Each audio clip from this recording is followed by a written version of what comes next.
It is a big day for Des Foley, his first standing start ever, because there was a rolling start. I think by accident there was a rolling start in the Fiesta Endurance race last year, but certainly Des Foley in the red, at least on a pole position. Alongside him is the Sentra car of Justin Costello, far more experience. Des Foley now, big day for him, waiting for the 5-second board to come up. They should be almost ready to go, I think. I'd say his heart's about to come out through his chest, Leo. Yeah, well, not only is he the quickest of the Raw novices, so for the Finol Star of Tomorrow Championship, he's also right up there. I think probably 5th fastest time overall. He doesn't fluff the start. No Away way. he goes, and Des Foley leads under the EFOX Engineer Bridge and down towards turn 1, Jim. Yeah, no problem there. In fact, Costello having to slot in behind him. That's good stuff from Foley. He's obviously been tutored well by Paul Heavey. Shane McBride, I think that is in 3rd place, and Gavin Buckley in 4th. Is that Costello? It is. Costello's gone off there in the centre. Carleo, he comes back ways out of forward corner. And is that number 18, I think it is, or 16, Rob McCormack, I think yeah, that Rob is. McCormack it is, yeah. He just seems to have stopped on the track there, but there's not unit already with him, and they should be able to get him out of the way. Oh, look at that big wobble, Stevie Griffin style stuff there for Des Foley as he goes from lock to lock on the brakes. He's pushing hard on cold tyres right out of the box there. Yeah, and the Rob McCormack machine got rolling again, so obviously stalled it, Leo, got running again. But back at the leaders is Des Foley leads there, and an impressive lead from Des Foley on Looks the first like he's lap. on the limit there. He got a bit of a shimmy coming into Sayat corner as well. I mean, he's well ahead, but he's right on it there. And Shane McBride in 2nd place, another guy that did really well last year in his first year, running the car with himself, his dad and his mate, which is what Formula V is all about. And he's up to 2nd place, and this is 2nd year. There's Brendan O'Brien, and he's up a good few places already from the back of the grid. There's Paula Moore, there's Damien Murphy, and that is Justin Costello already getting by. I think that's Quinlan. So Justin Costello on the charge. There's a oil flag down at turn 1 on the left hand side. Well, actually a slippery surface flag, but generally it's a big cloud of smoke. Brendan O'Brien's car heading down to turn 1. I think that's probably putting down a little bit of oil as it goes by us. Certainly very, very smoky. He's still driving around. He's gone onto the grass on the outside. In fact, the back of the car is sliding around, so off our view. Oh, look at this, a battle down the inside, Buckley down the inside of McBride. McBride holds him off there. And is that Cross next up? That's impressive, Leo, from Des Foley. On the first lap, he was 1 second quicker than anybody else on the circuit. Look at this into the back of the paddock here, a 3-way dice. There's Buckley, McBride, Buckley and Cross, I think that is. Cross was very, very quick last year in the Finol Star Tomorrow. He will have moved up to the Crown Plaza Dundalk Championship. Somebody knocked a load of cones there out of our view. Nobody touching Des Foley. There's Brendan O'Brien. He drove the car back. I hope that doesn't put oil down all over the track. We watched the lap times, but Brendan O'Brien driving back into the paddock in the La Honda Autocare car. So good battles all the way down the grid in Formula V. And these cars, as we said, cheap to buy, cheap to run, and a great introduction to single-seater racing. Look at Anthony Cross, Leo, as they go down into forward corner. Brave pass down the outside into forward. That's Buckley, actually, I think, that's just gone ahead of Shane McBride, but certainly had a lot more power. Shane McBride, once they pulled 4th gear, they only use 2 gears around here, Jim, 3rd and 4th. And once they pull 4th gear, it's a big long drag down the straight. They pull forward about halfway down the grid. I was sorry to cut across you. I was once let loose in one of these around here. I got extracted out of it after about 5 laps when I beat the driver's time. They're good fun. Yeah, great fun. Yeah, they're really good fun to drive. They're almost like a 2-speed. When in fact, the 8 ball moving out they couldn't have all missed the apex. There's a stripe of oil on that. There is. You can see it in the centre of the track. I think Brendan O'Brien might have put a stripe of oil down. The times are gone out. Foley 65, 2nd place 67.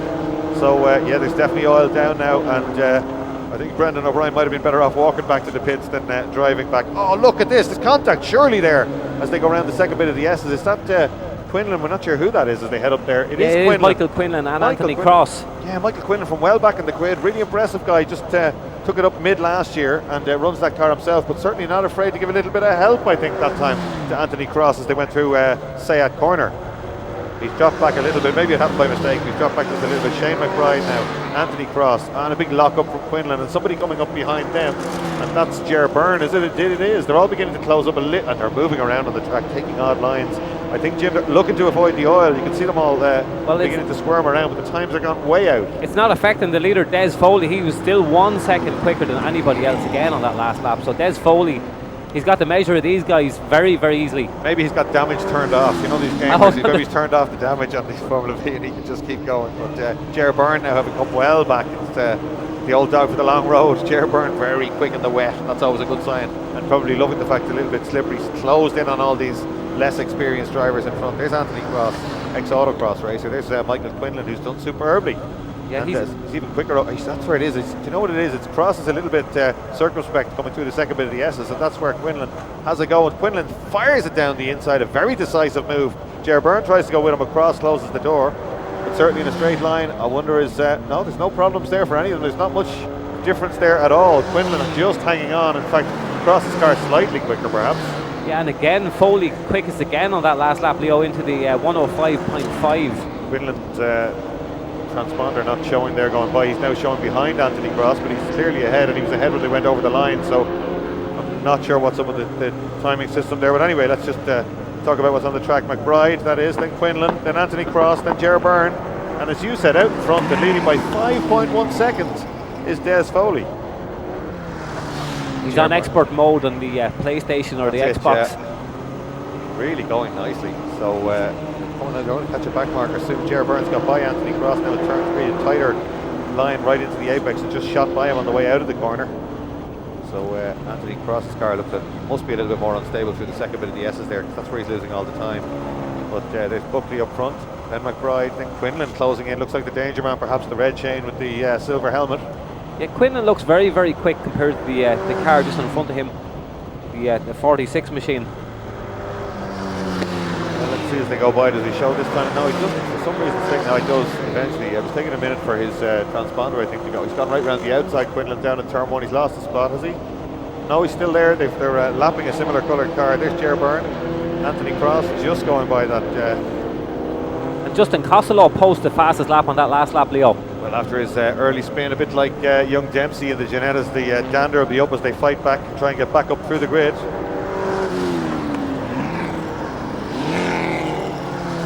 Haven't seen the leader for a while just yet, but this is where the action is, as Quinlan closes in now on Shane McBride, the young Dundalk man, and Quinlan trying to get it down the inside. Doesn't manage it on that occasion, but as you said, he does look like the danger man here. He's in fourth place and he'd be looking for a podium place. He'd absolutely love that here.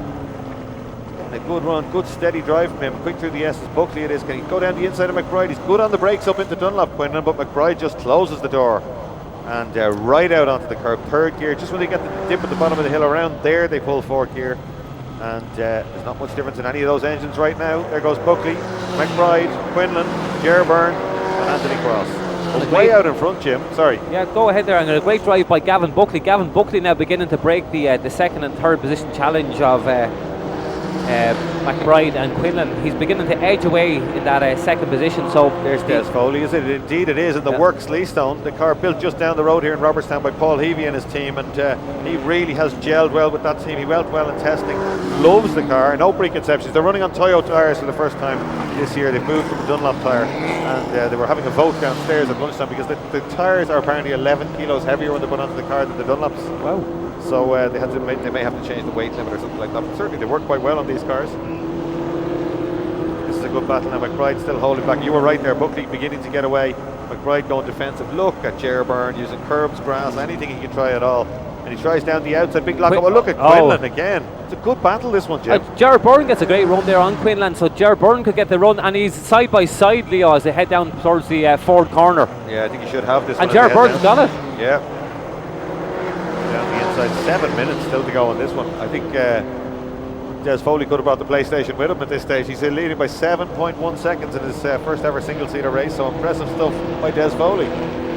There's Gavin Buckley streaking away in that second position, and he's under not as much pressure now from Shane McBride, number 46. Ger Byrne in the black machine there defending, and that machine is starting to smoke, Leo. Doesn't really bother them with the V's. They can burn off a little bit of oil. That's somebody in the kiddie litter up at Dunlop corner out of our view. That's Brendan O'Brien. I think it's McCormack actually. Is it? One of the Shanes just getting out of the car at Dunlop. There he is, number 16. It is actually, you're right. Gravel doing its job. That's why they rake the gravel here at Mondello Park. It actually grabs the car and slows it down, stops it impacting with the barrier. There'll be no damage to that car when they get it back to the pits. Just clean the gravel out and away you go. It's Buckley now, and McBride, having been released from the attack of Quinlan, waves yellow flags there, so no overtaking. And Quinlan defending on the inside, which he probably didn't have to do, beginning to drop back just a little bit from Ger Byrne. Ger Byrne now closing in on his next victim as he charges up through the grid, and it looks like McBride is going to be under big pressure. And Costello again the quickest on that last lap with the time of 104.206. That's quite a bit away from a Dunlop lap time, Leo, is it? It is, but there's a little bit of oil down out there. They were doing 60s this morning, and Dan Polly is on pole with a 60 points. 60.5, he's waving a 5 at me here. I don't know whether he's giving me a high five or giving me his lap time, but Dan Polly back on form and back on pole in the A race. I think he said he was going to buy you 5 points. Yeah, Well, either way, that'll be a good race later on. The two old adversaries on the front row. Look at Sherburne with traction up out of turn 3. He's working this car well, isn't he? He's getting good run. There's no difference in the engines, but just a great run up out of turn 3. And look at McBride looking from one mirror to the other. Where is this guy? How many Sherburnes are behind me? And Sherburne is just flying up through the grid, really on the attack here. He's a good hard racer, the Abbey Lawn man. And here he comes now up to Dunlop. Is he going to have a go? No, he knows there are yellow flags. So he turns in as late as possible, gets on the power. Puff of smoke in a VG will always tell you when the driver gets on the power. But Shane McBride doing well. He'd have a lot less experience, but he's holding him off here. He is indeed, and all these cars very evenly matched down the start-finish straight. Nothing to be gained on the straights at all. No, it's good to see, and Shane McBride hugging the inside line, and Sherburne beginning to swing around right out wide, incredibly late turn, and it's working for him. Look at he's right under the gearbox of McBride's car now as they grab fourth gear somewhere there. On the way out to turn 3, the double apex right-hander, they take the first bit of that fourth gear, and then when they hit the brakes for the second one, down into third again. You can see that little puff of smoke from Sherburne. There it is when he gets on the power, the little puff that stands on the power. These chassis are very well sorted. They have a lot of grip mid-corner, Formula V's. They're going to have to rethink their strategy slightly because that car parked in the Dunlop gravelly, that's going to rule out a last lap challenge. It is. There's our last corner. Nobody touching Des Foley. Paul Heavey would be delighted with this one. Loves passing on his experience to young drivers, and Des obviously lapping it all up because he didn't make any mess with the start. He hasn't made a mistake in this one. And look at Sherburne up at the inside, up under Shane McBride, and does the pass into Dunlop corner. I think the marshal had only just put down the yellow flag, and Jer fired it up the inside. That's what it's all about. There was no yellow flag. Yeah, no, there definitely wasn't. Good. Oh, but he's back at him though. McBride on the inside. They're side by side now going down to turn 1. Sherburne later on the brakes, but he's on the outside. Can he sit round there? I don't think so. This is good stuff by young McBride. He is, and Byrne gets a run on Leo for turn 2 and tries to go around the outside. I don't really think that's going to work here. Brave, isn't he, Sherburne? He's going putting the car where you don't normally see them being put. They're heading out towards turn 2. I think he's got down the inside for turn 3. He has. It's not often you see that McBride trying around the outside. This is great racing for these guys. Quinlan fires it off. I think he was too busy watching the race ahead of him, but he hasn't done any damage. He should be able to get back on track. Almost goes around, holds on to it. It's like Mario Kart's off-road. Honestly, yeah, well, he's back on there. He'll be no problem, no damage. This is a great battle. It's allowing Anthony Cross to close in on him. They both put him away earlier on in this one, but they're battling so hard now, and certainly that side-by-side moment through turn 2 would have slowed them both down. And Byrne's very defensive into Dunlop. He is, and McBride gets the nose ahead. He's that late in the brakes. We're looking to come back up the inside now. Look at this. Cross trying to have a go at both of them. Oh, this is great Formula V racing. Cross has them, Leo. He's certainly got McBride. He's getting alongside now. Cross quicker in a straight line. He gets by Sherburne, tries to close the door. He does. Great stuff from Anthony Cross. And McBride on the brakes out of nowhere. Outbrakes everybody and almost gets around the outside. This is great stuff from these guys. They're not hugely experienced. Well, Sherburne has a lot of experience. The other two relative newcomers, Jim. In fact, I think they were both new into Formula V in 2014. A great bit of driving there by Anthony Cross. Very, very impressive. Got a great run through Dunlop and just used a slingshot down the start-finish straight and got up that position. Yeah, McBride will want that one back. He was so busy holding back Sherburne that Cross drove by both of them. 2 minutes 18 seconds to go, and nobody touching Des Foley out front, but we're watching the action for the final podium placing, and Sherburne with all the work to do again because Anthony Cross just drove by both of them that time. Be interesting to see Anthony Cross's lap time this time, Leo, when he comes across the start-finish line. He probably could post the fastest lap of the race. Well, I'm not sure he's going to get near Des Foley's, but you never know. Let's have a look. Foley in the 64 bracket now. He's done 63, so the track's still not quite that quick. Buckley gone by. 104.17, so he's still off. Anthony Cross maybe half a second off the fastest lap of Des Foley. Byrne and McBride side by side though, again coming out of the first corner going through turn 2. They're more interested in beating each other up than the overall race victory here, I think. Really, yeah. He's getting by the back marker on the inside there. 28, Quinlan. He's hardly down a lap, is he? Looked like 28 as he went by us. He was in the middle of that scrap. No. Roy Kelly, perhaps, yeah. Let's have a look as they go by us. I thought I saw 28 in that car. 20, in fact, it was Roy Kelly, yeah. Oh, sideways stuff from Sherburne there. He'd be loving this race, Sherburne, in the Abbey Lawn car. And the marshals would be cheering Ger on because those little huts you can see right there were all supplied by Abbey Lawn.